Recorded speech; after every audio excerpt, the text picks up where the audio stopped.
hiểu. Nơi đây hai có một là hòa thành một, đồng kỳ học sinh đang thắp nền những vật liệu trang hòa nồng thắm thủy chung chấp sáng những tình yêu của họ đã đàn và mãi mãi trên theo đến suốt cuộc đời.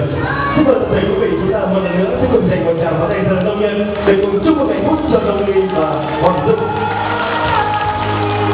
Và ngay sau đây xin được trân trọng kính mời cô dâu và chú rể chúng ta sẽ trao ly rượu hạnh phúc đầu tiên của mình để cùng nhìn dâng lên chúc một đời sinh thành cũng như vì đại diện cho gia đình. Xin được trân trọng kính mời.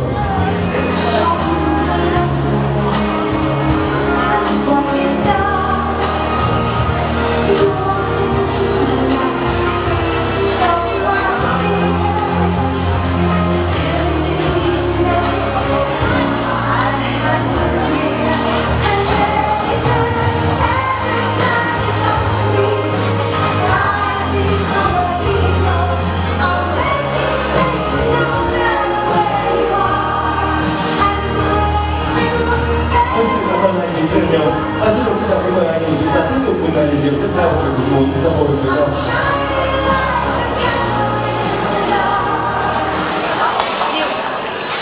Kính thưa toàn thể quý vị và ngay sau đây xin được trân trọng kính mời